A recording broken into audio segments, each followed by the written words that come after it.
Hi there, Chris Ivanovich at Indiana Yoga Studio. Today we're going to be talking about the pose of Balasana, or the child's pose. So we're going to be talking about the different ways in which we can support child's pose. There are different versions of child's pose that we can look at in relation to extension, and both extension and drawing in energetically. So we'll talk about that.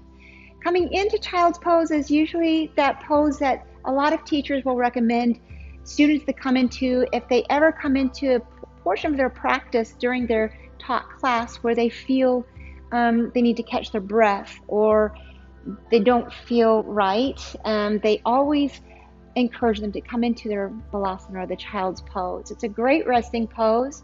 It's very good for calming the nervous system, and it's great for insomnia and anxiety. Any kinds of forward folds are said to really calm the nervous system.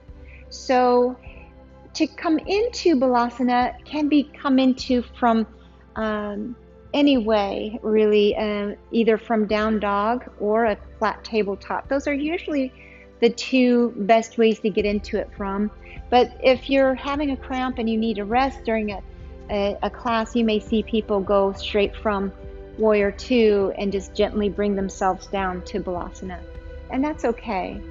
So there's different ways to, different variations of Balasana to come into depending on how you're feeling and how well it feels to your body. There really is no right or wrong way to do it, as long as it's done mindfully and you're breathing deeply into what you're doing. So I'm going to start off in a simple tabletop, and I'll do the traditional Balasana.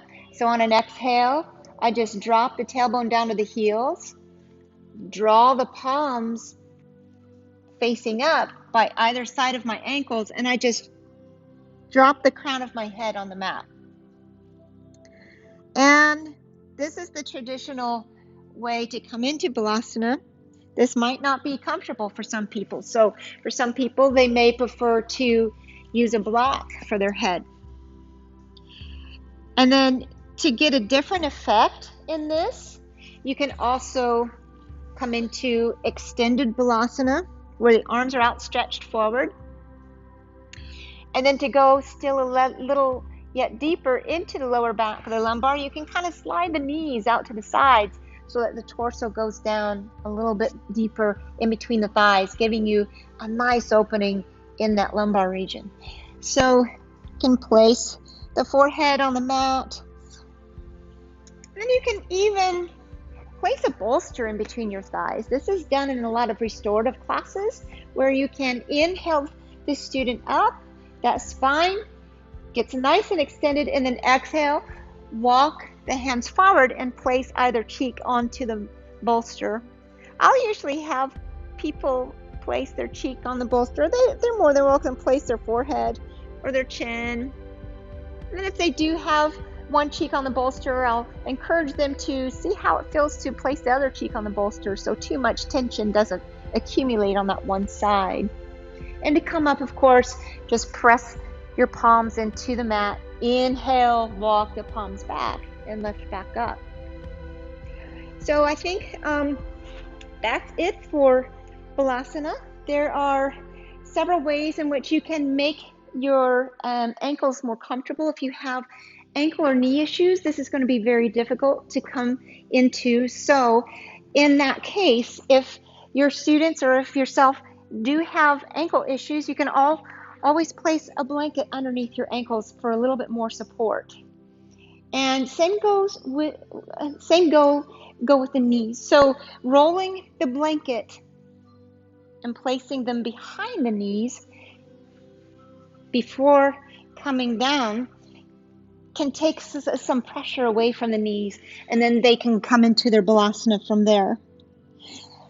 The one thing that you always want to keep in mind, if you're a teacher and you feel comfortable enough to deepen the Balasana by placing your hands on their upper part of their sacrum, and just usually you just straddle in front and maybe place a little pressure Maybe using a little bit of weight, of your own weight, to press down. You'll want to refrain from doing that from anyone who does complain of knee issues, because that will exacerbate it. Energetically, again, this is a very calming and soothing asana. I a lot of times recommend this asana to students who do suffer from anxiety, and maybe do the Longana breath, where you extend on the exhale.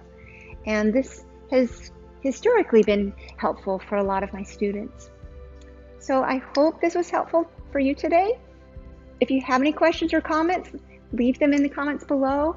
I hope that you can join us for a class soon. And thank you so much for joining today. Namaste.